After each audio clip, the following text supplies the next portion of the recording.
इससे निराश निराश भी मत हो जाना बेटा किसी चीज से, कि मतलब ऐसा कुछ ऐसा नहीं है जिंदगी में। बहुत दौर होते हैं, अप्स एंड डाउन आते हैं।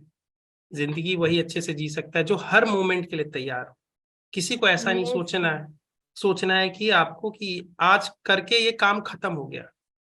ऐसा कुछ नहीं होता। आपके पेरेंट्स आपको हमेशा बुद्धू बनाते रहते हैं कि नहीं, 10th कर लो, उस अच्छा से कर लोगे, जिंदगी सेटल है। 12th कर लो, सेटल है। कॉलेज कर लो, सेटल है। सेटल है। हाँ, फिर उसके बाद जॉब ले लो, सेटल है। Yes sir. प्रमोशन ले लो, सेटल है। शादी कर लो, सेटल है। बच्चे पैदा कर लो, सेटल हो। फिर उसके बाद बुढ़ापे तक आते गए, रिटायरमेंट के लिए अच्छे से प्लान कर लो, सेटल हो। हाँ ऐसे सेटल जी। होते होते होते फिर कवर में जाके सेटल हो जाते हैं हमेशा के। Yes sir. तो जिंदगी जियो, और हर पल जिएंगे, उसके दोनों पल को झेलेंगे। यस अच्छे सर। पल, जितने अच्छे पल मेरे लिए खास है, उतने मेरे बुरे पल भी मेरे लिए खास है। वो मेरा यस सर। हिस्सा है। ठीक है, तो चलो आज क्लास स्टार्ट करते हैं। ठीक है बेटा। Yes yes sir. सर। तो हमने देखा था कि मैग्नेटिक फोर्सेस के बारे में, ये चीजें हमने पढ़ ली थी, राइट। और ये सब सारे क्वेश्चंस कर लिए थे। आपको एक गो थ्रू करवा दे रहा हूँ कि हमारा बेसिक पर्पस क्या है, कि हम मैग्नेटिक फील्ड और खासतौर से कैसे फील्ड के बारे में बात करते हैं। यूनिफॉर्म फील्ड हमारे पास होता है। तो यूनिफॉर्म फील्ड सर्टेन रीजंस में कभी कभी हो सकते हैं, और आपको देखना पड़ता है कि वी और बी के बीच में संबंध कैसा है। वी और बी के संबंध मतलब इनके बीच में एंगल कैसा है। याद रखिएगा कि अगर यहां से वी, अगर ऐसे मैं इधर मूव करवा रहा हूँ, एक पार्टिकल है जिसकी वेलोसिटी ये है, तो भी ये बी के क्या है, परपेंडिकुलर है। आपको दिख रहा है ना ये यस सर। पार्टिकल क्यों परपेंडिकुलर है? क्योंकि ये जो बी है वो परपेंडिकुलर टू दिस प्लेन है। तो इस प्लेन में अगर कोई भी वेलोसिटी कैसे भी हो, सबके वो परपेंडिकुलर है। तो ये वाले केसेस में आपके पास एक सिंप्लिसिटी के लिए क्या होता है कि आपके पास जब भी दिया रहता है तो आपके पास प्लेन में रहेगा। ठीक है, कुछ ऐसे आपके पास बी दिए हुए रहेंगे जो कि सर्टेन रीजन में काम करेंगे। डी डिस्टेंस इसमें हो सकता है पार्टिकल यहां से आए और यहां से ऐसे निकल जाए। तो यहाँ पे आपको डेविएशन पूछता है। इस केस में आपको हो सकता है कि यहां से पार्टिकल इंटर करे, ठीक है, यहां से, सॉरी, इस समय कुछ एंगल बनाते हुए इंटर करे। तो उसको हमने क्या बोला था कि एक्स वाई, देखो इसमें मैंने बोला था, इसको इसको आप एक्स वाई प्लेन मान लोगे, और जेड पे मान लोगे कि हमेशा ये वेक्टर है, ये बी है जेड के अलावा। या तो इधर होगा या तो इधर होगा, अंदर में जैसा भी होगा, क्रॉस या डॉट जो भी होगा। ठीक है, तो y और x हमारे पास बच जाता है। तो y और x में हमेशा क्या होता है, y हमेशा एक तरह से बाउंड्री की तरह काम करता है। y एक्सिस के पैरेलल या तो, या y एक्सिस, यानी यहाँ पे हो सकता है ऐसे बाउंड्रीज बना दे, यहां से लेके यहां तक b एग्जिस्ट कर रहा है। इस केस में दो तीन केसेस बनते हैं जहां पे कुछ ऐसे वेलोसिटी के साथ इंटर करता है पार्टिकल, और फिर क्या यस करता है, ऐसे सर्कुलर पाथ बनाते हुए यहां तक, सर्कुलर आर्क जहां तक बनेगा बनेगा, और यहां से निकल के चला जाता है। और फिर ये ऐसा आता है, यहाँ रेडियस बनता है। ठीक है, और नहीं तो सेमी सर्कुलर पाथ में भी आके सीधे चला जाता है। अगर ये पूरा शॉट ले पाए, यानी पूरा ऐसा घूम पाए, यानी डी जो हो ग्रेटर देन आर हो, तो ये क्या हो जाएगा, डी अगर आपके पास, जो कि इसका सेपरेशन है ये वाला, यहाँ पे अगर आपको मैं ऐसा अच्छे से बना के दिखाऊं, तो डी है किसका, फील्ड का। ये फील्ड यहां से स्टार्ट हो रही है इस लाइन से, x=1 से, और x=5 तक है आपके पास। सपोज कीजिए ऐसा एक फील्ड है, इसी में फील्ड है सिर्फ, बाकी बाहर में फील्ड नहीं। तो यहाँ पे जब पार्टिकल कभी भी आ रही है, ऐसे आ रही है, तो जनरली केस क्या होगा, एक्स एक्सिस के अलोंग ही, पैरेलल ही आपकी वेलोसिटी दी रहती है। तो इस केस में क्या बोलता है कि आपके पास ये पूरा घूम के भी जा सकता है, या ऐसे भी जा सकता है, डिपेंड करता है कैसा है। आर और डी के बीच में डिपेंडेंसी, अगर आर आपके पास, सॉरी, डी जो होगा ज्यादा होगा आर के, यानी इसका अर्थ क्या है, यहाँ सेमी सर्कल हमेशा बनेगा। तो सेमी सर्कल बनेगा तो इसका अर्थ है ये कि आर से तो इसको ज्यादा होना चाहिए, डी को आर से बड़ा होना चाहिए, यानी यहां पे हो, यहां पे हो, यहां पे हो, यहां पे हो, चल जाएगा। इससे डी आर से छोटा हो गया तो यहां पे अगर आ गया तो ये पूरा सर्कल नहीं मार पाएगा। ठीक है, इस बात का हम लोगों ने कर रखा था। ठीक है, ये सारे क्वेश्चन हमने कर रखे, और फिर हम लोगों ने सब कुछ निकाला था, यूसीएम और ये सब। और यहां तक हम आ गए थे, याद है? हाँ। अब आपको मैंने बोला था कि पिच ऑफ द हेलिक्स आपको निकाल के बताया था। क्या बताया था आपको? Pitch of the helix that is equal to v parallel into time period. This is the pitch of this one. कैसे आपको बताया था? कैसे बताया था? कि मानते हैं बी और वी के बीच में कुछ एंगल है थीटा, तो हम क्या करेंगे, बी ये वी को दो कंपोनेंट में बांट लेंगे। सर एक कंपोनेंट जो हमारा होगा वो पैरेलल टू बी होगा, तो इसको हम बोलेंगे वी पैरेलल, और दूसरा जो होगा वो होगा वी परपेंडिकुलर। तो वी परपेंडिकुलर और वी पैरेलल में दो में डिवाइड कर लिए, इससे थोड़ी वेलोसिटी में कोई चेंज आ जाएगा, उसी वेक्टर को इस ढंग से लिख दिए। तो आपने बोला कोई बात नहीं। फिर मैंने बोला कि ठीक है फोर्स निकालो, तो आप बोलते हो कोई बात नहीं, मैं जानता हूं फोर्स का फॉर्मूला होता है क्यू वी क्रॉस पी। फिर मैंने बोला ठीक है, तो फिर आगे करो। फिर तुमने बोला कि ठीक है, क्योंकि आपके पास ये बी है एक प्रकार से के कैप में मानते हैं आपके पास। अच्छा बी इधर दे रखा है आई कैप में, ठीक है। यहाँ पे आपके पास की। अब वी को आप तोड़ रहे हो दो पोर्शन में, एक जो परपेंडिकुलर है और एक पैरेलल है। तो वी परपेंडिकुलर जो कि है जे, ये जे कैप में, दूसरा है वी पैरेलल जो कि है आई कैप में, है कि नहीं? Yes, sir. और इसको किसके साथ कर रहे हो? बी के साथ। बी कैसा है फील्ड? यूनिफॉर्म फील्ड है। तो यूनिफॉर्म फील्ड है तो बी इंटू, और ये आई के अलोंग है तो हमेशा आई कैप मान लेंगे। अब इसको डॉट लेते हो तो देखो जे, सॉरी क्रॉस है, तो जे क्रॉस आई आपके पास आ जाएगा, लेकिन आई क्रॉस आई कितना होता है? 1. I cross I 0. जीरो होता है। यानी हमारे पास फोर्स किसके कारण से प्रोड्यूस हो रहा है? इसके कारण, वी परपेंडिकुलर इनटू बी, ये इसके कारण Yes, प्रोड्यूस हो sir. रहा है। कुछ के कैप होगा, जे क्रॉस आई है ना, तो जे तो क्रॉस आई माइनस की होगा। तो माइनस के होगा। तो ये हमें इसको लिखने की जरूरत नहीं है, क्योंकि ये हम अपना रूल से निकाल लेते हैं, वो थंब रूल सब बना के निकाले हुए। सर एक बार ना थंब रूल किसी के लिए भी एक बार फिर से बताना थंब रूल। थंब रूल ये कहता है कि आपके पास अगर दो वेक्टर है, v vector and b vector, इसके बीच में जब आप क्रॉस प्रोडक्ट लेते हो तो रिजल्टेंट जो आता है, जिसका प्रोडक्ट आता है, उसका जो डायरेक्शन होता है ये देता है थंब रूल।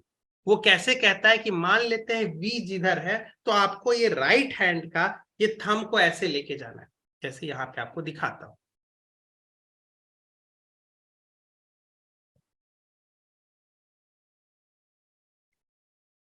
ये देखिए दो वेक्टर है, वी और बी वेक्टर है, तो थंब रूल क्या कहता है आपके राइट हैंड थंब रूल?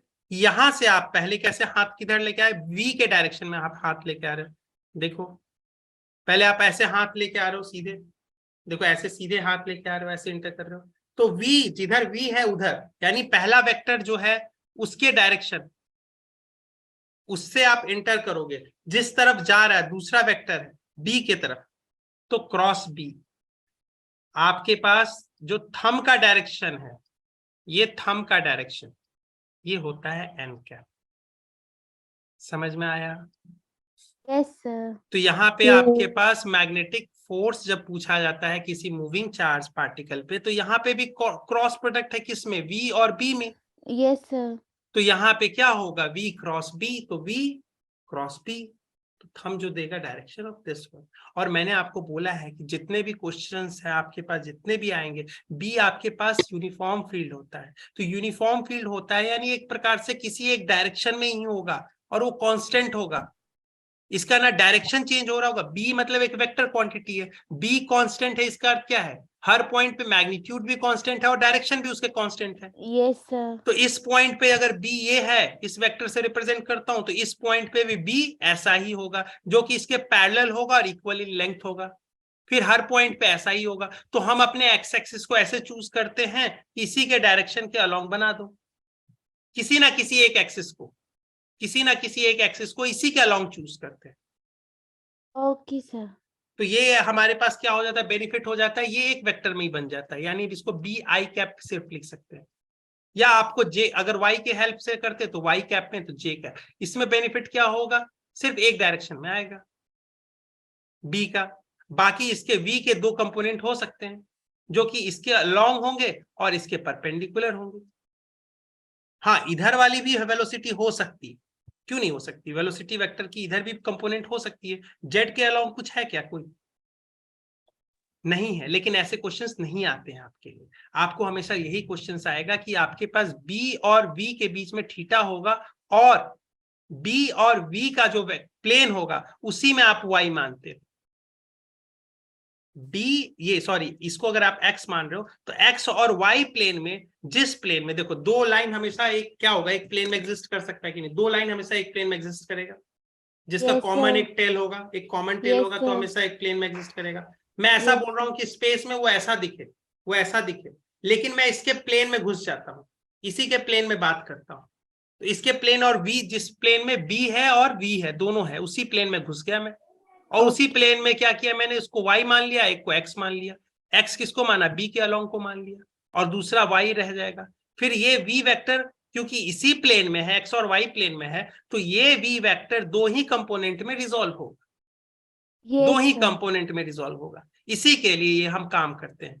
आप समझ सकता हूं कि इसको 3D स्पेस में भी सोचने की कोशिश कर रहे होंगे, लेकिन मैं क्या करूंगा, तुरंत उसी के प्लेन में चला जाऊंगा, बोलूंगा बी तो कांस्टेंट है ना भैया सबके पास, हाँ ठीक है, वी इस पॉइंट, इस पार्टिकल का इस पॉइंट पे क्या है, ये एक यूनिफॉर्म मूविंग पार्टिकल होता है, जब फील्ड में घुसता है तो ऐसे डेविएट हो जाता है, तो इसका वी भी जिस प्लेन में पड़ रहा है और बी जिस प्लेन में पड़ रहा है उसी प्लेन को मैं देखता हूं, उस प्लेन के बेसिस पे इसके अलॉन्ग मैं एक्स या कुछ भी एक डायरेक्शन मान लूंगा, इसके परपेंडिकुलर एक वाई आ जाएगा। और क्योंकि मुझे जेट की जरूरत नहीं पड़ेगी, क्योंकि मैं सारा कुछ काम क्या कर रहा हूं, इसी प्लेन में हो जाएगा। ठीक है, तो इसका Yes, sir. बेनिफिट इसी के लिए होता है। Yes, sir. तो यहाँ पे हमने ये चीज देख रखा था, ठीक है। फिर उसके बाद sorry sorry sorry sorry sorry sorry, यहाँ पे अब बताओ, यहाँ पे हमने दो कंपोनेंट में बांट दिया था, तो v पैरेलल वाला से कोई कुछ नहीं आ रहा है, परपेंडिकुलर वाला से आता है, ये फोर्स होता है। Yes, sir. और ये फोर्स कैसा होता है, ये हमेशा सर्कुलर मोशन करवाएगा, तो mv²r should be equal to q v perpendicular into b। Magnitude wise में यही होगा ना, mv²/r is equal to q v perpendicular by b, इस बार Yes, ये हो sir. जाएगा। तो यहाँ पे आपके पास r का क्या वैल्यू आ जाता है, अच्छा यहाँ पे v जो आएगा, यहाँ पे एक सेकेंड, यहाँ पे अच्छा v परपेंडिकुलर वाला सेट रहेगा ना, क्योंकि ये देखो v परपेंडिकुलर, क्योंकि ये वाला फोर्स के कारण ये वाला यहाँ से घूमता है, सर्कल कैसे बनता है, सर्कल ऐसे बनेगा, अगर यहाँ पे चल रहा है ना तो सर्कल यहाँ पे वेलोसिटी है भाई ऐसे है, तो ऐसे रोटेट होना स्टार्ट करेगा, ये रहेगा ऐसे रोटेट हो रहा है वो चीज। अगर ये v पैरेलल नहीं होता तो ये ऐसे घूमते रहता। v वेलोसिटी, इसकी सर्कुलर मोशन पे वेलोसिटी क्या है, v परपेंडिकुलर वेलोसिटी है। देखो ये बात समझो कि यहाँ पे ये वेक्टर v पैरेलल तोड़ दिया और v परपेंडिकुलर तोड़ा, ये v perpendicular actually circular motion करवाता है, ये सर्कुलर मोशन, ये वेलोसिटी पार्टिकल जो है इस सर्कल पे घूम रही है, तो उस कौन से स्पीड से, v परपेंडिकुलर से, ये ऐसे घूम रही है, इसी के लिए तो ये दिखता था, ये देखो यहाँ पे आपको दिखता नहीं था ये वाला चीज, हाँ ये देखो ये वाला यहाँ पे, यहाँ से स्टार्ट होने से पहले देखो ये वेलोसिटी वेक्टर का इधर डायरेक्शन है, देखो इधर डायरेक्शन है, इसी डायरेक्शन से घूम रही है, ये वाले से घूम रही है, वी परपेंडिकुलर Yes, वाले sir. से, और पैरेलल वाला क्या कर रहा है, इसको आगे की ओर शिफ्ट कर रहा है। Yes, sir. तो हमेशा याद रखेंगे वी पैरेलल आपको आगे की ओर शिफ्ट करेगा, तो v parallel into time period कर दे तो ये लेंथ आएगा कि नहीं, क्योंकि पार्टिकल आएगा। यहाँ से स्टार्ट हुई, फिर दूसरी बार एक्स एक्स को कब टच करेगी, जब एक टाइम पीरियड खत्म हो जाएगा। Yes, sir. तो यहां से एक टाइम कितना लगा, total time in the covering this distance t, किस स्पीड से ना भागा इस डायरेक्शन में, तो v पैरेलल, तो ये क्या आ जाएगा आपको, पिच के बराबर आएगा। समझ में आया, Yes, sir. तो आया तो ये क्वेश्चन एक कीजिए, ये क्वेश्चन कीजिए।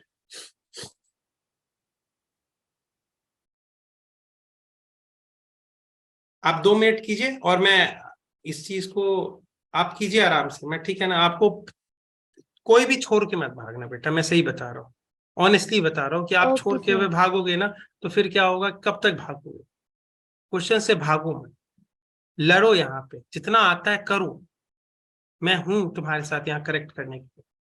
तो मैं आपको आराम से टाइम देता हूँ, 3 मिनट 4 मिनट देता हूँ, क्वेश्चंस करने की सीखना स्टार्ट कीजिए। ठीक है, इसको कीजिए, मैं बता दूंगा। और मैं कुछ नहीं बोल रहा हूँ लेकिन देख रहा हूँ, आप शांति से करो, और जिसका आंसर आएगा आंसर चैट बॉक्स में डालो।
एक हिंट दे रहा हूं आपको, ये देखो बी यहाँ पे है, यस 20 सर। ये है, और v ये है, इसको रिजॉल्व कर दीजिए दो वैल्यूज में।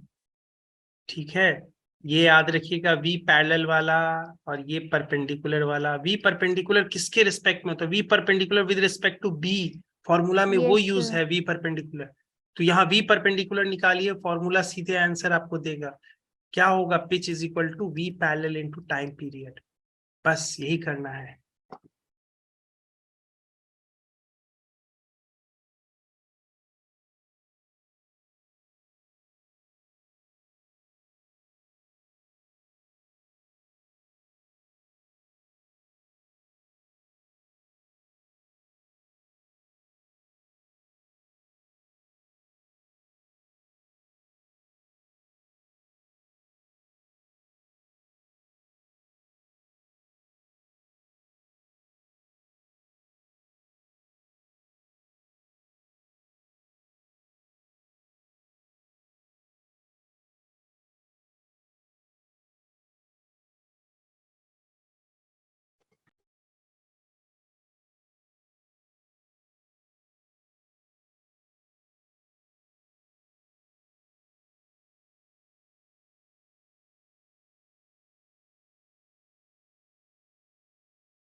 अवनीश बेटा ने आंसर निकाल लिया है, और आप बाकी लोग निकालिए, कोई दिक्कत नहीं है, सबको टाइम दे रहे हैं।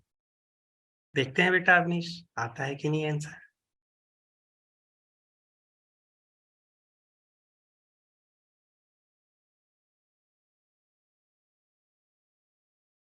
हाँ, तो इसका याद रखिएगा अवनीश बेटा, आपको इसमें कभी कभी सेंटीमीटर्स में भी लिख देता है, 10⁻² लिखा है ना, तो सेंटीमीटर्स में भी लिख देता है। ठीक है, तो आंसर में थोड़ा सतर्क रहिएगा, उस चीजों में देखेंगे। Yes sir.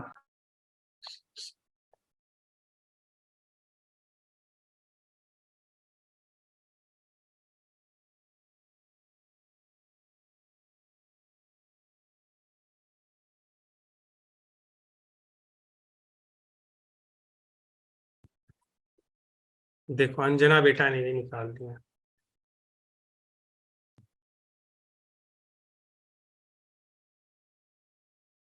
कशिश बेटा का भी आंसर आ गया, साक्षी बेटा का भी आंसर आ गया 4.33। ठीक है, और किसी को कोई करना है तो टाइम चाहिए क्या? ठीक है, आप लोग जो नहीं कर पाए हैं थोड़ा घर पे देखिएगा। तो ये सिंपल सा फॉर्मूलाज अभी लगाएंगे, ठीक है, सिंपल सिंपल फॉर्मूलाज अभी हम लगाएंगे, उससे ज्यादा कुछ नहीं है। हाँ, तान्या बेटा का भी आ गया आंसर। तान्या बेटा का 35 इंटू, यानी आपके पास आ रहा है 35 सेंटीमीटर है बेटा आपका आंसर। बाकियों का 4 सेंटीमीटर्स में आंसर आ रहा है, 4 के पास 35 सेंटीमीटर, तो ये थोड़ा बड़ा वैल्यू है। आप देखिए कहाँ मिस्टेक किए सब लोग, किसी ने भी Yes, sir. किया है तो। पहली बात, मैं ऐसे क्वेश्चन पढ़ूंगा, beam of proton with a velocity given this one enters a region of uniform magnetic field, जिसका दे रखा है फील्ड स्ट्रेंथ दे रखा है, और ये यूनिफॉर्म फील्ड है। आपको मैंने बोला यूनिफॉर्म फील्ड पे ही है क्वेश्चन। आप देखिए क्वेश्चंस के एग्जामिनेशन पॉइंट ऑफ व्यू से आप ये पढ़िएगा। अच्छा, the velocity vector make angle 60, okay ठीक है, वेलोसिटी वेक्टर 60 बना रहा है, बस ये पढ़ा, ठीक है, समझ में आया, ये इंपॉर्टेंट है। किसी और एक्सिस से बना दे, कोई एंगल दे दे, वो नहीं। What is the angle between velocity vector and the magnetic field? That is 60 degree. That's very important. Then what is being asked? What is the radius of the helical path taken by the proton beam and the pitch of the helix?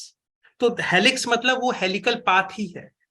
The path taken by this positive charge of proton, you can say, here in this case. Right? So you have to do simple thing, that what is V perpendicular then?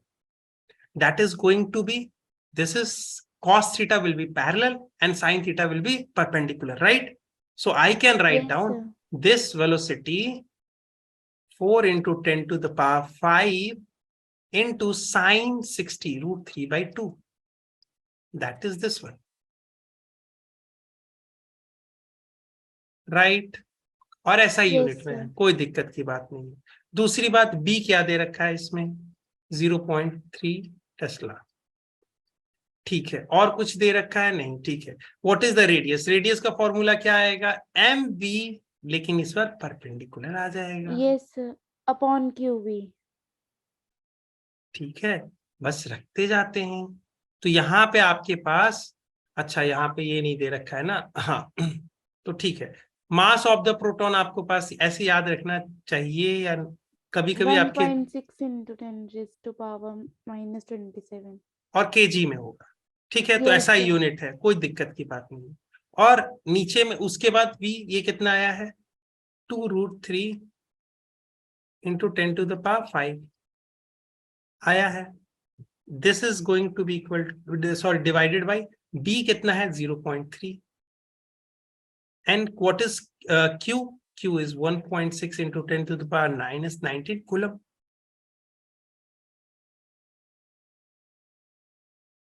Coulomb भी ऐसा unit में, सब कुछ ऐसा unit में है। तो मेरा रेडियस किस में आएगा? मीटर में आएगा आंसर, ऐसा यूनिट में। यही मैंने कहा था आपको। Yes, तो sir. यहाँ Yes, से sir. सिंप्लीफाई करते हैं, 1.6 देखो 1.6 पॉइंट समथिंग होता है, लेकिन इसको मान लेंगे अप्रोक्सीमेटली 1.6 ही Yes, मान। sir. ये कैंसिल आउट हो गया, ये कैंसिल, ये इसमें देखो 19 है, इधर से चला गया, ये हो गया आपके पास -8 आ गया कि नहीं? हाँ, -8 + 3 -3। देखो मैं फास्ट कर रहा हूँ कैलकुलेशन। Yes, sir. और नीचे में यहाँ पे 3 है, तो 3/10 लिखूंगा इसको, तो ये 10 ऊपर चला जाएगा, तो फिर हो जाएगा ऊपर में 3 की जगह 2 आ जाएगा। 2. Yes, sir. इसके बाद फर्दर आपके पास आ रहा है 2√3/3, दैट इज 3 यानी हो जाएगा 2/√3 आपके पास ऐसा कुछ आ रहा है, into Yes, sir. 10 to the power -2 metre. ये मैं साफ लिख देता हूँ। अब इसको कितना आएगा तो आप देख लीजिएगा, 2√3 1 पॉइंट कितना होता है? 7. 1.7 तो 1.71 के पास आप डिवाइड कीजिएगा। मैं मास्टर हूँ, मैं थोड़ा सा चोरी कर सकता हूँ, तुम लोग मत चोरी कर लेना कि सर कैलकुलेटर निकाल लेते हैं सर। मैं मास्टर हूँ, मैं कर सकता हूँ चोरी वोरी, है ना, थोड़ा रूल्स अलग है। तो कितना आया था? 2 डिवाइडेड बाई आपको देखने के लिए भी हो जाए। 1.71 1 अरे यार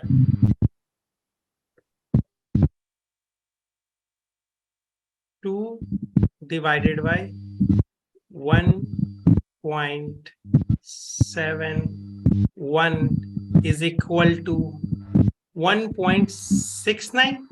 1.69 आंसर आ रहा है। 1.69 यानी 1.2 के पास आंसर आना चाहिए हमारे पास। 1.169 अच्छा लिखते हैं, पहले इसको लिखते हैं।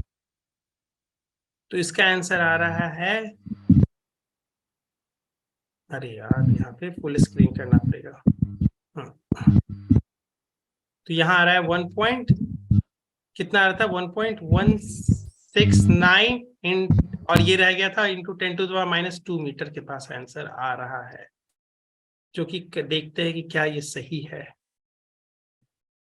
1.2 के पास रेडियस आया है। ठीक है, वही आ गया 1 पॉइंट कितने पास हमारे पास आ रहा है 1.16, तो 1.2 के बराबर हो जाएगा ये सिग्निफिकेंट फिगर इसको बनाने के लिए। ठीक है, यहाँ पे अगर आपके पास 5 से ऊपर होता है तो यहाँ 2 लिख देते हैं। ठीक है, सेंटीमीटर। Yes sir. इसमें कोई दिक्कत?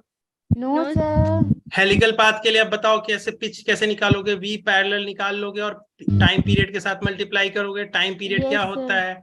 2 पाई m अपॉन v क्यू। और m किसका होता है? मास, प्रोटॉन। हाँ, जो मूव कर रहा है पार्टिकल।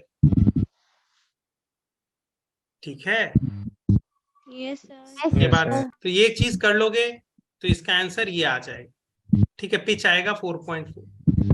ठीक है, थोड़ा Yes, जल्दी sir. जल्दी करते जा रहे हैं क्योंकि इस चीज को जो सिंपल सिंपल सा आप कर लेना, आपको तरीके मैंने बता दिए। ठीक है, उसके बाद दूसरी बात हमारे पास आती है, यहाँ पे मैं पढ़ाने जा रहा हूं आपको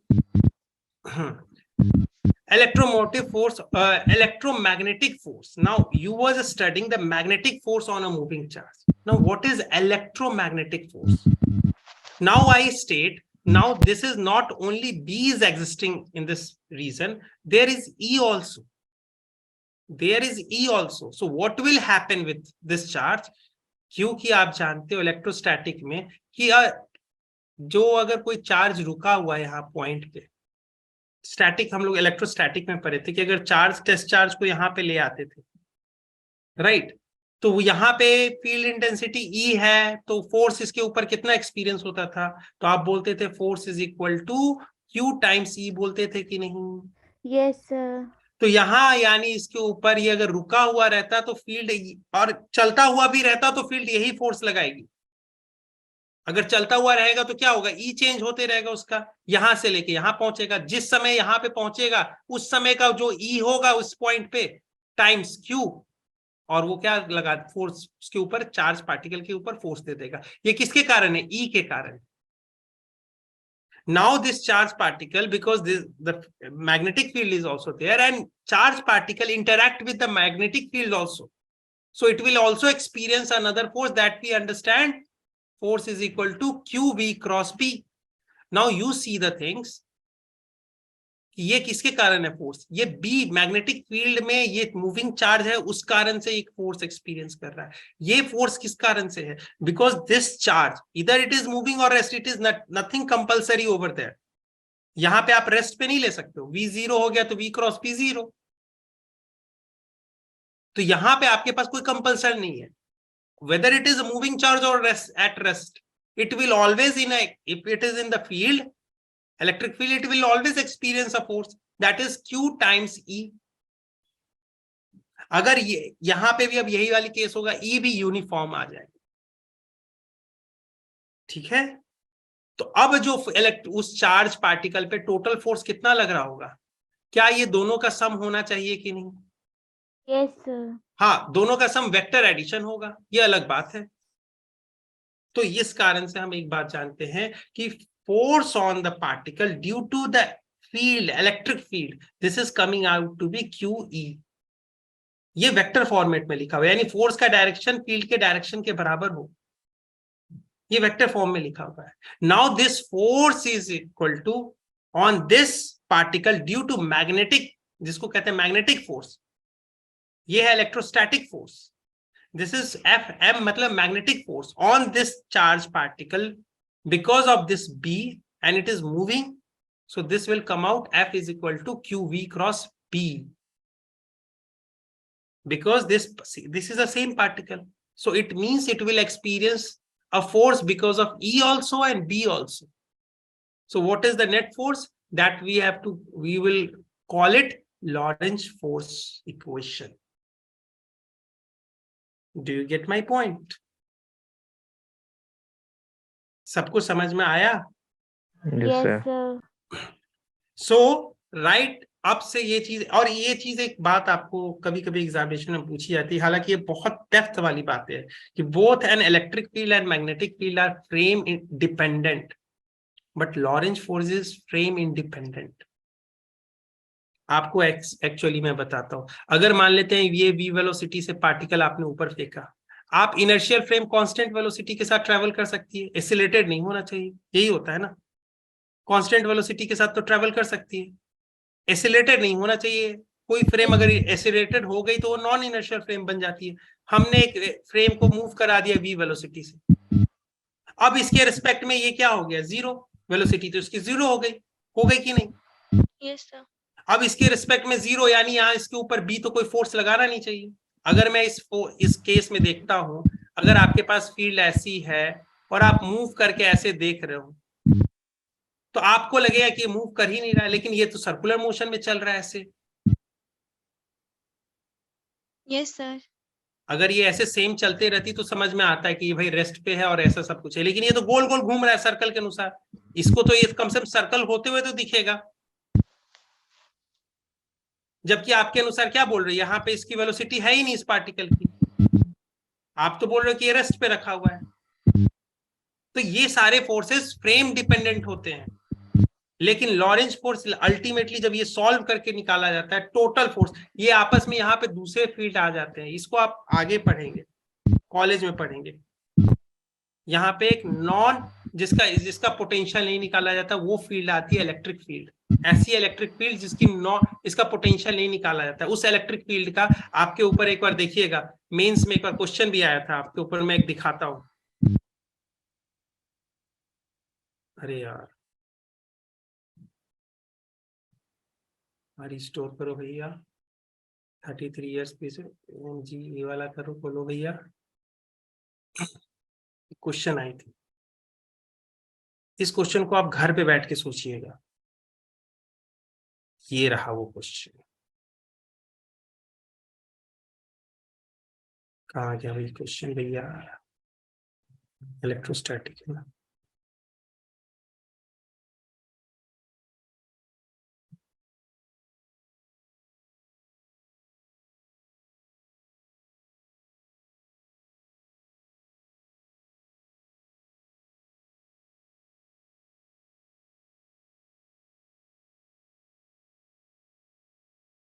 बहुत ही फेमस क्वेश्चन था वो वाला, तो इसमें दिया है कि नहीं दिया है,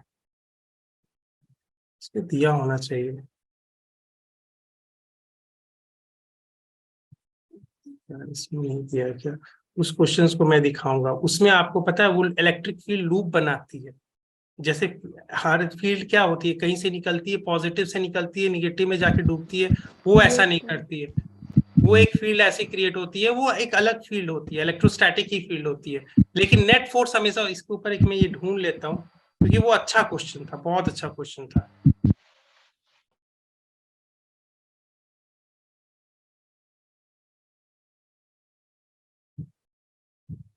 आई थिंक यहाँ पे भेजूंगा,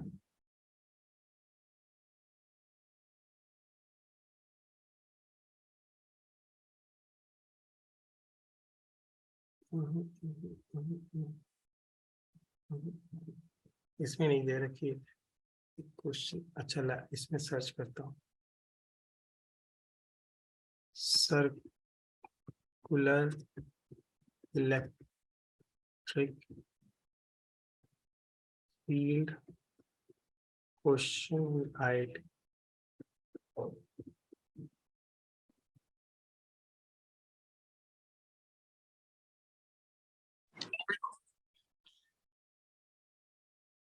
यहाँ पे भी नहीं है। इसका मैं आपको करके मैं दिखा दूंगा, इसमें एक क्वेश्चन भेजूंगा, इसमें क्वेश्चन इसमें कभी डालूंगा इस चीज का, हालांकि आप देख लोगे उस चीज को, देखना आप, ठीक है ना। उसमें मैं आपको क्वेश्चंस में दिखा दूंगा कि वहां की फील्ड एक अलग होती है, वो इलेक्ट्रिक फील्ड बनती है, लेकिन वो आम जैसी इलेक्ट्रोस्टैटिक फील्ड नहीं होती है, ठीक है। तो ये फ्रेम इंडिपेंडेंट होता है, कौन सा, लॉरेंज फोर्स, ये वाला फोर्स, यानी एक प्रकार से नेट फोर्स इस पार्टिकल पे किसी भी फ्रेम से देख लो, इनर्शियल फ्रेम होना चाहिए, तो हमेशा यही आएगा। समझ में आया सबको? सर एक बार ना एक्सप्लेन करना है इसको, जो फ्रेम वाला भी आपने कहा। फ्रेम में देखो बेटा, अगर मान लेते हैं कि आप v वेलोसिटी से आप ऐसे मूव कर रहे हो, आप भी एक इनर्शियल फ्रेम हो, क्योंकि आप v वेलोसिटी से, आपका एक्सेलरेशन जीरो है, एक्सेलरेशन जीरो है, लेकिन आपकी एक v वेलोसिटी है, जो कि अभी ये इलेक्ट्रॉन की v वेलोसिटी है, जो कि इस फील्ड में इंटर करेगा।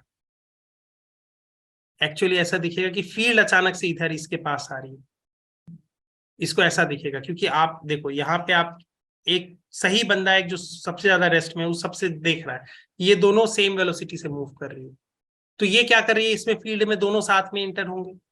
अब यहां से इसके हिसाब से अगर तुम देखोगे तो ये तो वेलोसिटी इसकी तो है ही नहीं, वेलोसिटी इलेक्ट्रॉन की, क्योंकि इसके रिस्पेक्ट में अगर आप देखोगे, अगर आप भी, अगर जैसे आप गाड़ी में बैठे हो, तो आप अपने सामने वाले दोस्त को दूर जाते हुए देखते हो कि नजदीक आते हुए देखते हो कि वही बैठा हुआ देखते हो। इसका अर्थ क्या है कि आप दोनों की वेलोसिटी क्या है, इस गाड़ी में बैठे हुए तो सेम है, इस गाड़ी में बैठे हुए हो, ठीक है, इस गाड़ी में बैठे हुए हो, आप उसको हाय बोल रहे हो अपने दोस्त को, और बे दोस्त कैसे हो, तुम्हारे दोस्त भी ऐसे सामने हाय बोल रहा है, तो तुम दोनों सेम वेलोसिटी में हो, तो आपस में रेस्ट में देख रहे हो, बाहर वाला तो तुम्हें दोनों को मोशन में देख रहा है। तो इस फ्रेम से अगर आपको देखते हैं, मानते हैं बेटा, तो आप इस इलेक्ट्रॉन को क्या देखोगे, इस कोई मूव कर ही नहीं रहा है, वो तो रेस्ट पे है, और वो जैसे ही ये फील्ड लगेगा कि फील्ड इसके तरफ आ रहा है, घुसने की कोशिश कर रहा है, और जैसे ही ये टकराएगा तो इसको ऐसा लगेगा कि तो रेस्ट पे है, इसको तो कुछ करना नहीं चाहिए, ये सर्कुलर मोशन करना स्टार्ट कर देता है। ये कैसे भैया, इसके ऊपर कहां से फोर्स लग गया, जबकि अभी तक ई नहीं है, ई है नहीं, ई जीरो है, अभी भी सिर्फ बी है, सिर्फ इस रीजन में बी है, सिर्फ इस रीजन में बी है। तो इसके अनुसार से लॉरेंज फोर्स अगर ऐसे देखे तो लॉरेंज फोर्स ई एब्सेंट है, तो ये जीरो, सिर्फ ये लगना चाहिए था, ये तो भी इसके हिसाब से नाप रहा हूं, तो ये भी तो जीरो दिखा रही है, ये मेरे साथ घुस रहा है साथ में, रिलेटिव मोशन हमारी दोनों की साथ है, रिलेटिव वेलोसिटी दोनों की सेम है, मतलब रिलेटिव वेलोसिटी आपस की जीरो है, क्योंकि दोनों की सेम वेलोसिटी है। लेकिन जैसे ही यहाँ पे फील्ड में आएगा तो ये गोल गोल घूमना स्टार्ट कर देगा, तो यानी इसके ऊपर तो नेट फोर्स लगना चाहिए, तो वो कैसे लग गया नेट फोर्स, इस फ्रेम के अनुसार तो नहीं समझ में आ रहा है, क्योंकि इस फ्रेम के अनुसार तो इसकी वेलोसिटी चार्ज पार्टिकल की, इलेक्ट्रॉन की है ही नहीं वेलोसिटी। तो एक अगर नॉन मूविंग पार्टिकल जो रेस्ट पे रखा हुआ है, उस पर बी कुछ फोर्स नहीं लगा सकता है। अगर इलेक्ट्रॉन यहां रखा हुआ है, बी अचानक से प्रकट हो जाता है, बोलता है कि वो मैं प्रकट हो गया, बोलेगा कि क्या कर लोगे तुम मुझ पे, फोर्स क्या लगा पाओगे, कुछ नहीं लगा पाओगे, क्यों, क्योंकि मेरे तुम्हारे ऊपर जो मैग्नेटिक फोर्स का जो मैंने बताया है, वो ये बताया है Q V cross P. I agree B है, लेकिन बी तो जीरो है, रेस्ट पे रखा हुआ इलेक्ट्रॉन फोर्स एक्सपीरियंस करेगा क्या, नो जीरो सर। होगा। तो फिर ये ऐसे सर्कुलर मोशन कैसे चला गया। तो ये डेप्थ की क्वेश्चंस होती है, ये आपको अभी मैं नहीं कहूंगा किस चीजों में जाओ, समझ रहे हो, या आगे हायर जब आप पढ़ने जाते हो ना, जब frame dependency, independency, inertial frame क्या होता है, आपको इनर्शियल फ्रेम बहुत ही मतलब सही बताया ही नहीं जाता है, क्योंकि अभी के एग्जामिनेशन पॉइंट ऑफ व्यू से आपको उतना इन डेप्थ नहीं समझना है। बहुत सारी चीजें ऐसे जो समझाने के लिए बहुत ऐसे सोच ले, आप सोचो ना, आप जैसे इलेक्ट्रॉन के साथ मूव कर रहे हो, साथ में दोनों इलेक्ट्रॉन आपके साथ इधर खड़ा है, वो भी मूव कर रहा है, साथ में जा रहा है, तो आपको तो वो इलेक्ट्रॉन रेस्ट पे दिखेगा। अब बी अचानक से प्रकट होती है, तो आपको कहोगे कि उसके लिए क्या है, मेरे फ्रेम में तो वो रुका हुआ है, तो उसके ऊपर तो कोई फोर्स एक्सपीरियंस उसको नहीं करना चाहिए। अब यहाँ का वाला बंदा कहेगा कि मेरे हिसाब से तो वो वी वेलोसिटी से मूव कर रहा है, और तुम भी वी वेलोसिटी से मूव कर रहे हो, तो इसके ऊपर फोर्स लगना चाहिए। दोनों इनर्शियल फ्रेम के ही रिस्पेक्ट में तो नाप रहे हैं, दो बंदा है, एक बंदे को मैंने वी वेलोसिटी, बस जो वेलोसिटी इसके पास है चार्ज पार्टिकल के लिए उसी वेलोसिटी से इसको उसी वेलोसिटी से ये भी मूव कर रहा है, और ये बंदा एक्चुअली में रुका हुआ है, रेस्ट पे है। इसकी वेलोसिटी 0 है किसके रिस्पेक्ट में? इस चार्ज पार्टिकल के रिस्पेक्ट में। यानी इसको चार्ज पार्टिकल, ये रुका हुआ है तो ये इसको लग रहा है कि चार्ज पार्टिकल भी मूव कर रहा है v वेलोसिटी से, ये बंदा भी v वेलोसिटी से मूव कर रहा है। अब इसके हिसाब से तो फोर्स लगना चाहिए, और ये बोलेगा कि फोर्स नहीं लगना चाहिए। तो ये फोर्स फ्रेम डिपेंडेंट आ गया कि नहीं? आ गया। Yes, sir. तो इसका सोल्यूशन लॉरेंज साहब दिए थे। लॉरेंज फोर्स जब निकलता है उस समय निकलता है ये चीजें, ये आपको आगे ये चीज अभी मत सोचो, बस आपको जस्ट थोड़ा सा झलक दिया, क्योंकि इसमें जब सोचने लगोगे ना तो बहुत मजा भी आता है। अच्छा ऐसा भी होता है, ऐसा भी होता है, सारे चीज निकल के आते हैं। उस केस में फिर आप डिस्ट्रैक्ट हो जाओगे मेन क्वेश्चंस करने से, क्योंकि फिजिक्स अभी आपको main examination point of view से समझना है। आपको क्या मैंने बताया कि कोई बी अगर नॉन यूनिफॉर्म फील्ड होगा, उसमें अगर कहीं क्यू आ गया तो नो सर, नहीं बताया। तो आपको एक तरीके से मैं बता रहा हूं कि आपको ऐसे ऐसे करके लेके जाऊंगा, जो आगे आने वाला होगा मैं आपको लेके आऊंगा। Okay sir. ठीक है, तो इस चीजों पे होता है। अब देखो, अब हमारे पास अब बी भी है, ई भी है, और वी तो रहेगा ही रहेगा भैया।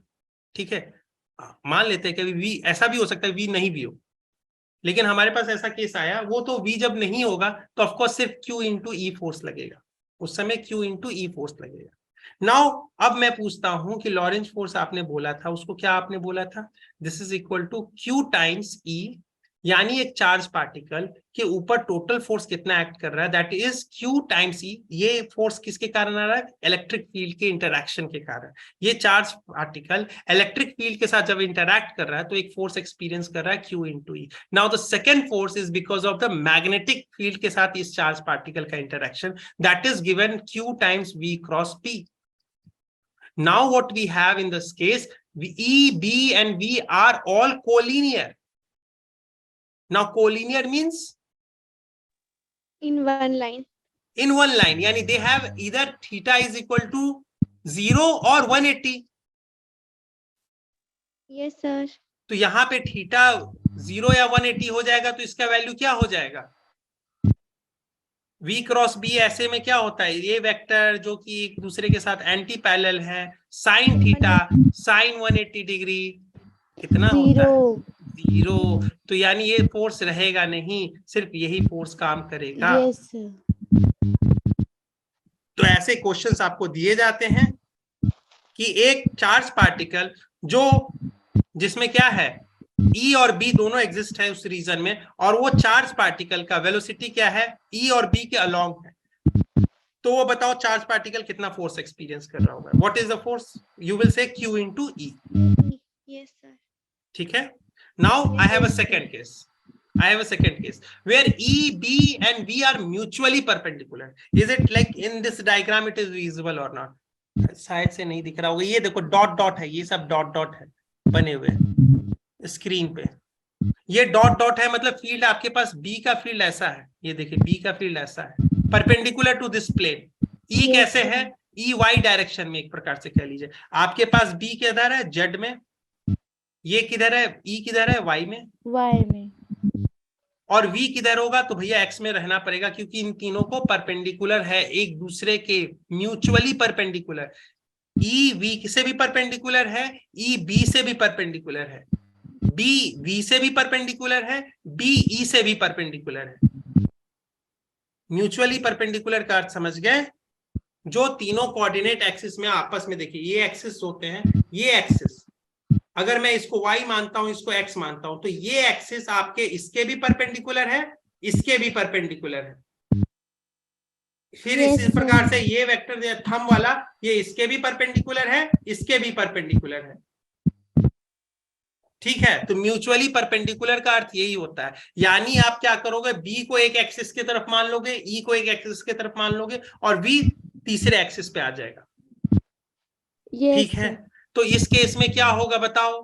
तो आप बोलोगे कि फोर्स तो वही स्टार्ट होगा सर, ऐसा तो थोड़ी नया होता है। तो Q into E plus Q V cross B। Yes sir. अब बताओ यहाँ पे फायदा क्या होते जाएगा? Q इंटू E आपके पास है, Q इंटू E कोई मतलब ही नहीं है, आपको ई है, एग्जिस्ट करता है, क्यू चार्ज है, बस हो गया, इससे फोर्स लगेगा। अब यहाँ पे Q into V cross P, तो वी और बी में 90 डिग्री, 1 तो यहाँ 1 होगा, तो यहाँ पे आ जाएगा वी बी साइन Yes, 91, और कोई एक डायरेक्शन होगा, तो इट्स समथिंग लाइक, और किस डायरेक्शन में होगा, v क्रॉस b, आपको यहाँ पे किधर आते हुए दिख रहा है, आपके तरफ, तो v क्रॉस b किधर होगा बताओ, v अंदर। क्रॉस यहाँ मतलब नीचे की ओर, e के अपोजिट में है कि नहीं, v क्रॉस b, आप राइट हैंड को ऐसे ले जाओ v के तरफ और मोड़ोगे किधर, b जहां है, b आपका ऐसे देखिए, v इधर है, v इधर है, b इधर है, तो आप कैसे ले जाओगे, राइट हैंड ऐसे लेके e के b के डायरेक्शन में और b के तरफ मोड़ दोगे, तो थंब जो आ रहा होगा वो क्या दिखाएगा, फोर्स का अपोजिट डायरेक्शन। डायरेक्शन नीचे वाली। हाँ, तो ये थंब जो दिखाएगा उस डायरेक्शन में फोर्स होगा, तो यानी यहाँ पे क्या हो रहा है, अगर E आपके पास इधर है, ऊपर की ओर है, J कैप की ओर है, तो ये वाला आपके पास माइनस J आएगा, यानी ये एक दूसरे के साथ ऐसा नहीं है, ये आ जाएगा, Q भी कॉमन ले लेंगे, E minus V B J cap. अब देखो इसमें एक फायदा क्या है, हो सकता है E वाला फील्ड और B ये वाला फोर्स एक दूसरे को कैंसल आउट कर दे, यानी Yes, नेट फोर्स sir. उसके ऊपर क्या हो, जीरो हो सकता है कोई ऐसा केस में, Yes, sir. तो उस केस में क्या होगा, जीरो अगर होता है फोर्स, नेट फोर्स जीरो होता है, तो क्या निकालोगे, तो net force on this particle is zero, that is Lawrence force on this particle is zero, so Q into E J cap must be equal to, this is equal to minus QVB J cap, so इसको इधर ले जाते हैं, तो क्या हो Yes, जाएगा, sir. Q into E is equal to QVB, Yes, sir. तो Q से Q कैंसिल, यानी E by, E is equals to VB.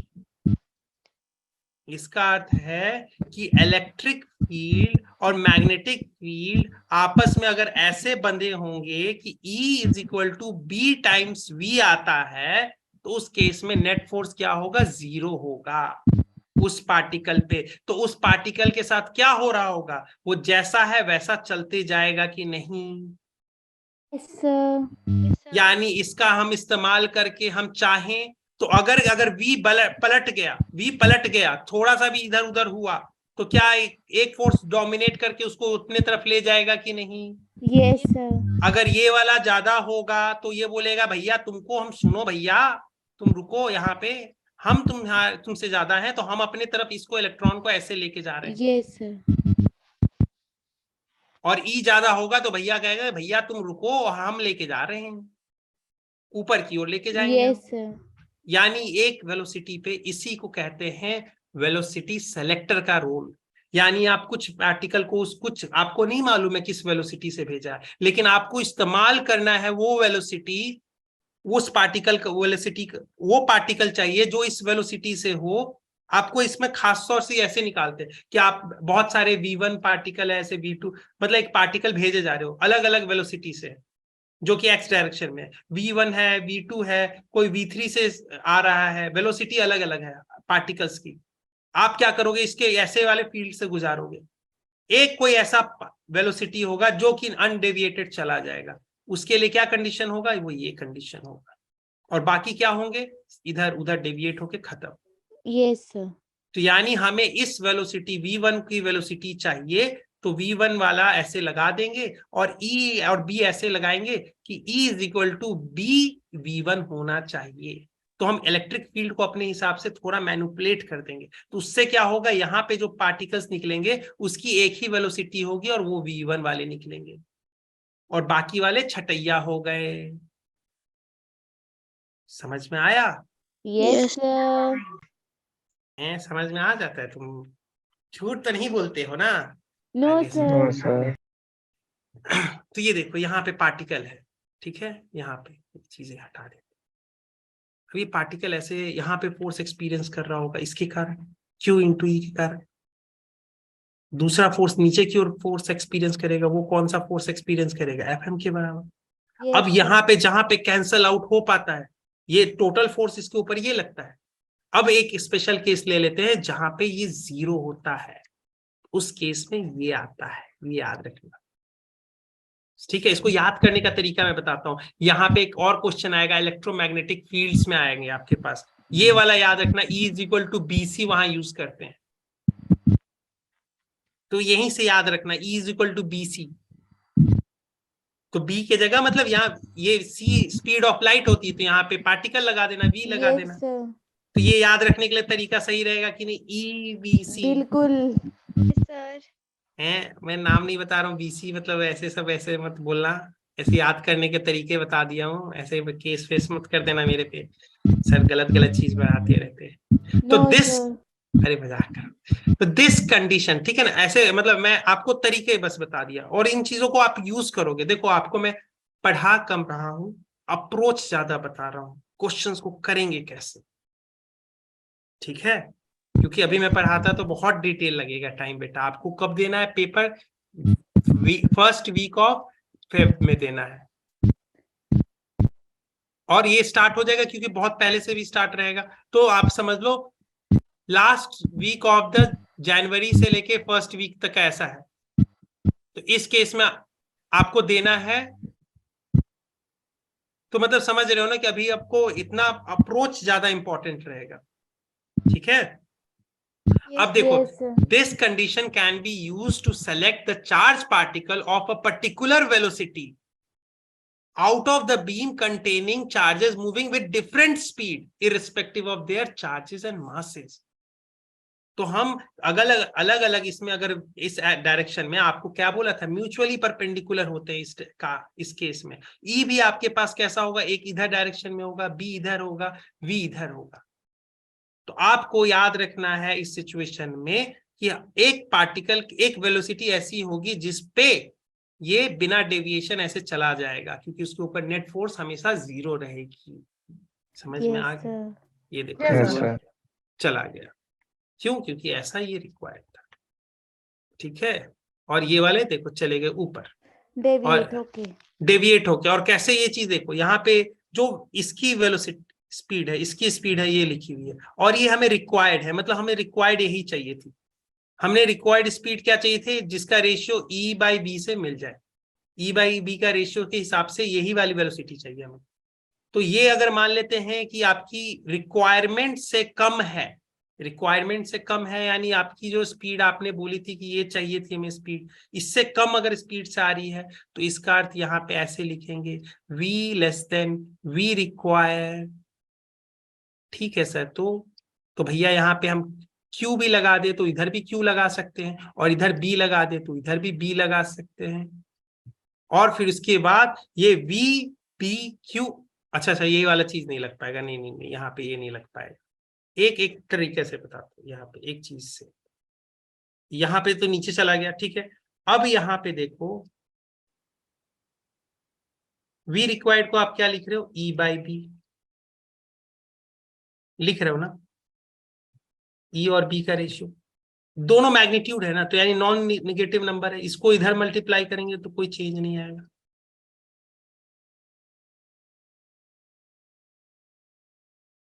यानी यहाँ पे Q दोनों तरफ मल्टीप्लाई कर दे तो कोई दिक्कत नहीं आएगा। ये क्या बताना चाह रहा है कि यहाँ पे ये FM है, जो मैग्नेटिक फोर्स है, इज और ग्रेटर वहां देन पे FE FE से ज्यादा है, तो यानी मैग्नेटिक फोर्स ज्यादा है यहाँ पे FE से, इलेक्ट्रिक फील्ड से, तो नीचे चला जाता है।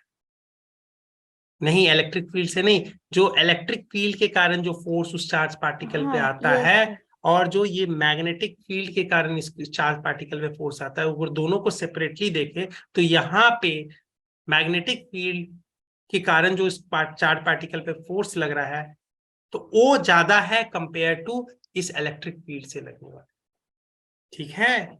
Yes sir, Sir. देखो बेटा, आपने एक पेपर मांगा था, मैंने एक्चुअली में आज पेपर कल तक नहीं दिए थे, ठीक है ना। तो एक्चुअली में आज मैं इसको शेयर कर दूंगा, कुछ कुछ क्वेश्चंस हैं जो आप कर लेना, ठीक है। यहाँ पे मैं आपको ओके क्वेश्चन से सर, एक करवा दे रहा हूँ कि अभी टाइम नहीं ना हो गया टाइम ज्यादा, ये लास्ट क्वेश्चन करवा के मैं करता हूँ, ठीक है ना। ठीक है, कोई दिक्कत तो नहीं ना बेटा आप लोग को, नो सर, No, ठीक है। sir. यहाँ पे figure shows velocity selector whose electric field is produced by the potential difference of 150 volt. अब आपको याद रखिएगा ये कैपेसिटर की तरह है। आपको बहुत बार क्वेश्चन उठता Yes, होगा सर आप ये ई बी जो अपने मन से बनाते रहते हैं यूनिफॉर्म फील्ड, ये बनता कैसे है, कहाँ पे बनता है? जर्मनी में बनता है, फ्रांस में बनता है, कहाँ बनता है? मैंने बोला कैपेसिटर में बनता है बेटा। कैपेसिटर के प्लेट्स के बीच में फील्ड कैसे होते हैं? इलेक्ट्रिक फील्ड यूनिफॉर्म फील्ड होते हैं। तो आप एकदम दो प्लेट्स को बहुत कम सेपरेशन, ज्यादा ऐसा नहीं रहता, बहुत बड़ा प्लेट रहता, बहुत बड़ा प्लेट, उस प्लेट के रिस्पेक्ट में 4.5 बहुत कम सेंटीमीटर होता है। तो एक बड़ी सी शीट जिसके बीच में 4.5 सेंटीमीटर का सेपरेशन है, 4.5 सेंटीमीटर होता कितना है? 10 सेंटीमीटर का तो आपका स्केल होता है, और ये 10 सेंटीमीटर से भी ज्यादा है, बोल दिया मैंने, 15 सेंटीमीटर का होता है। ये 4.5 इतना सेपरेशन ज्यादा नहीं होता है जब इतनी बड़ी शीट हो। तो यहाँ पे भी शीट अगर बहुत बड़ी है तो सेपरेशन इसके सामने बहुत स्लो। तो यहाँ पे सारे फील्ड कैसे बनते हैं? यूनिफॉर्म फील्ड बनते हैं। तो वेलोसिटी वेक्टर्स में ऐसे अगर शीट के बीच में क्या करते हैं, ये दो शीट्स रहते हैं, दो शीट्स इसके बीच में कैपेसिटर की तरह, और इसके दोनों सोर्स पे क्या कर दिया, इसको बैटरी से या हाई वोल्टेज से ज्वाइन कर दिया, इसको दो हाई वोल्टेज से ज्वाइन कर दिया ये दो शीट्स के बीच में, ठीक है, ये दो शीट्स को।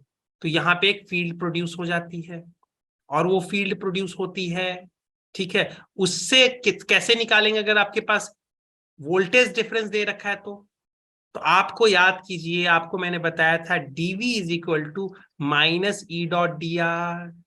yes sir.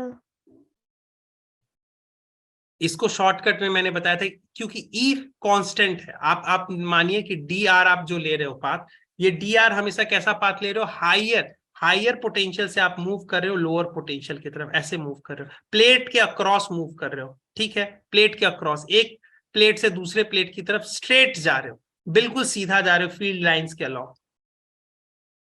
तो आप यहाँ पे लिखिएगा ई डॉट डी आर, क्योंकि ई एक कांस्टेंट है, ठीक है सर। तो यहाँ देखिए पॉजिटिव प्लेट से, पॉजिटिव से फील्ड लाइंस ओरिजिनेट होती है और निगेटिव में जाके सिंक होती है कि नहीं? तो यहाँ Yes, फील्ड sir. तो ऐसे होंगे, फील्ड लाइंस होंगे कि नहीं अगर निगेटिव वाला प्लेट नीचे है तो? होंगे। तो यहाँ पे मैंने आपको बोला था कि यहाँ पे ये कांस्टेंट फील्ड है, तो यहाँ पे अगर मैं निकालूं delta V is equal to minus integration of E dot D R. आपने डी आर कहाँ से लिया है? यहाँ ऊपर वाले प्लेट से स्टार्ट कर रहे हो, नीचे तक जा रहे yes हो, sir. ई डॉट डी आर यानी फील्ड लाइन के अलोंग जा रहे हो, फील्ड लाइंस के अलोंग जा रहे हो, तो ई डॉट डी आर क्या हो जाएगा आपके लिए? ई डॉट डी आर क्या होगा? जबकि ई की भी डायरेक्शन वही, डी आर की भी डायरेक्शन वही, तो डॉट प्रोडक्ट में क्या होगा? कॉस जीरो, तो कॉस Yes, जीरो sir. 1, तो यहाँ पे हो जाएगा, यहाँ पे अब देखिए वेक्टर मैंने हटा दिया, अब मैंने वेक्टर हटा दिया और डॉट प्रोडक्ट Yes, भी sir. हटा दिया। अब ये ई जो वैल्यू है ये तो कांस्टेंट है, ये बाहर आ जाएगी और डी ये आर बाहर आ जाएगी और ये हो बाहर जाएगा आ जाएगा। ई डी आर, और डी आर का इंटीग्रेशन ये क्या हो गया? यही तो आर आएगा। ये होगा, यही तो है 4.5 जो कि सेपरेशन बिटवीन प्लेट है, तो यही तो Okay. ईडी बन जाता है। Yes, sir. तो मैंने आपको क्या बोला था कि ऐसे याद रखिएगा इस केस में कि यहाँ पे अगर फील्ड लाइंस के अलोंग जाते हो तो आपका पोटेंशियल क्या होता है? डिक्रीज होता है, क्योंकि क्या कह रहा है कि dv is equal to minus E dot D R, यानी फील्ड के अगेंस्ट में डी आर बनाओगे तब जाके आपको voltage potential change in potential जो होगा वो पॉजिटिव आता है। सर यहाँ पे ना जब आपने डी आर का डिफरेंशिएशन किया, सॉरी इंटीग्रेशन किया, तो वहाँ पे आर नहीं आना था, ये डी कहाँ से आया? आर, अच्छा ठीक है, लो आर लिख लिया मैंने। ये आर है क्या बेटा? यही तो सेपरेशन, यहाँ से पॉजिटिव प्लेट से Yes, चले sir. और निगेटिव प्लेट, इसी को तो उनके मैं बीच का बोल, डिस्टेंस। हाँ ये सेपरेशन बिटवीन टू प्लेट्स, अच्छा इसी ठीक को है डी सर। मैं बोल रहा हूँ, इसको आर लिख लो। तो Okay, माइनस sir. क्यों आया? क्यों माइनस साइन आया? क्योंकि आप फील्ड के अलोंग गए थे, आप फील्ड के अगेंस्ट जाओगे, यहां से निगेटिव प्लेट से उठ के पॉजिटिव प्लेट में जाओगे तो ये वैल्यू पॉजिटिव आएगी, और वो होगा पॉजिटिव तब होगा डेल्टा वी। कहां से आप चले थे? यहाँ पे डेल्टा वी में आपने वी एफ माइनस वी आई लिखोगे, तो वी आई आपके लिए क्या है? वी आई आपके लिए यहाँ था, पॉजिटिव प्लेट था, और वी एफ आपके लिए निगेटिव प्लेट था। यहाँ पे डेल्टा एफ अगर आप नीचे से स्टार्ट करते हो तो आपके लिए फाइनल पॉइंट क्या है? पॉजिटिव प्लेट, और इनिशियल पॉइंट क्या है, निगेटिव प्लेट, तो this is going to be E D, ये पॉजिटिव होगा।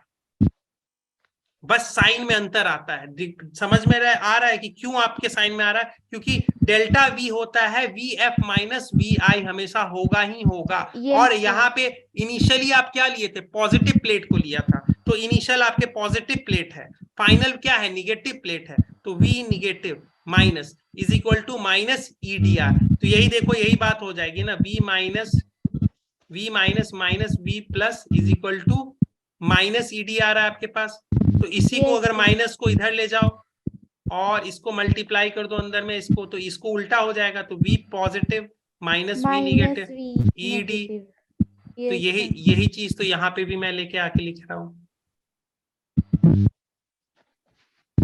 तो आपके पास ई आ गई कि नहीं, डेल्टा वी आपके पास दिया हुआ है 150, ई आपके पास आ जाएगा, डी दिया हुआ है सेपरेशन 4.5, तो आपके पास ई आ गया। आपके पास वेलोसिटी सेलेक्टर में क्या है कि वेलोसिटी ऐसी होनी चाहिए ई बी सी, ऐसे याद किया, तो आपके पास ई आ गया है, आपके पास बी है दिया हुआ, बी तो दिया हुआ हम C निकाल लेंगे। अच्छा सॉरी, बी नहीं दिया हुआ है, वी दिया हुआ है। उसी पार्टिकल को भेजना है, उसी हैविंग वेलोसिटी 3.25 किलोमीटर, तो यहाँ पे इस बार वी दिया हुआ है, बी निकाल लेना। समझ में आया सबको? यस सर, आ गया। कोई दिक्कत किसी को? No sir. तो इसका आंसर आ जाएगा। इसको मैं आपको सब कुछ आज दे देता हूं, अभी दे देता हूं, ठीक है। ये वाला दूसरी बात देख लेना, जब ई बी पैरेलल है, आपस में ई और बी पैरेलल है, लेकिन वी के साथ अब 180 या 0 वाला केस नहीं है ना, नहीं बन रहा, या 90 डिग्री वाला केस नहीं है। अब कुछ थीटा बनाते हुए, ये सिर्फ आपको ध्यान में रखना, ये कैसा होता है, ये ऐसे ही होता है। यहाँ पे इसको फिर रिजॉल्व कर देंगे, वी पैरेलल और वी परपेंडिकुलर में। अब वी पैरेलल वाला देखिए, वी परपेंडिकुलर वाला के साथ जो जाएगा, इसमें जो आपके पास ये पढ़ने के लिए सिर्फ ये हेलिक्स भी ये भी बनाता है, लेकिन इसका पिच क्या होगा, इस बार इंक्रीज होते रहेगा। क्यों? क्योंकि भैया यहाँ पे Q इंटू ई एक फोर्स लग रहा है हमेशा इस डायरेक्शन में, इस डायरेक्शन में। तो इस डायरेक्शन में ये क्या करेगा, एक्सेलरेटेड मोशन होगा। तो पहले पिछले बार जो हमारा हेलिकल मोशन होता था, जहां सिर्फ बी रहता था और वहां पे बी और बी के बीच में थीटा एंगल होता था, तो वहां पे वी का सिर्फ इस कंपोनेंट वी परपेंडिकुलर को फोर्स एक्सपीरियंस होता था, वी पैरेलल कुछ नहीं एक्सपीरियंस करता था। तो वहां पे ये इस डायरेक्शन में कैसा था, यूनिफॉर्म वेलोसिटी के साथ मूव करता था। यहाँ पे क्या होगा, Q इंटू ई लग रहा है, ये एक्सेलरेटेड मोशन होगा, हेलिकल पाथ होगा, लेकिन पिच इसका वेरिएबल होगा। इसका पिच देखिए बढ़ते जा रहा है, हो रहा है कि नहीं? हो रहा है। तो ये केस ऐसा होता है, ये जानने के लिए बस। ओके सर, ठीक है। अब इसी का प्रिंसिपल साइक्लोट्रॉन यूज करता है, ई बी और इनका खेम खेलता है वी के साथ। ठीक है, आज के लिए इतना ही रखते हैं, क्योंकि आज हेक्टिक हो जाएगा बच्चों लोग। ठीक है, फिर आप मेरे को ऐसे कहेंगे कि अरे सर बहुत पढ़ा देते हैं, हमको देखिए बहुत तंग करते हैं, ऐसा कह के जाके तुम लोग बच्चे लोग सब जाके ऐसे करोगे, कंप्लेन कर दोगे। No sir. ठीक है बच्चे लोग, ठीक है। इसमें कोई डाउट वाउट तो नहीं है ना बेटा आपको? मैं जो पढ़ा रहा हूँ ना बेटा, बहुत स्लो रख के पढ़ा रहा हूँ, ये बात सच्चाई रख रहा हूँ। क्वेश्चंस पे ज्यादा काम करवा रहा हूँ आपको। एग्जामिनेशन हॉल में क्वेश्चन सॉल्व करना सबसे इंपॉर्टेंट होगा, हेल्प करेगा। ठीक है, तो इस अप्रोच को ज्यादा मैं दे रहा हूँ, टाइम दे रहा हूँ, आप करो। जितना भी कर रहा हूँ पूरे अच्छे से बता रहा हूँ। ठीक है, तो इसमें कोई भी डाउट हो पूछ लेने का। ठीक है? Yes sir. ठीक है बेटा, तो चलो आज के लिए इतना ही, फिर बाद में मिलते हैं। Okay sir, bye bye sir. Bye, good night बेटा। Good night sir. Good night sir. Good night बेटा। Good night sir. Good night बेटा, गुड नाइट।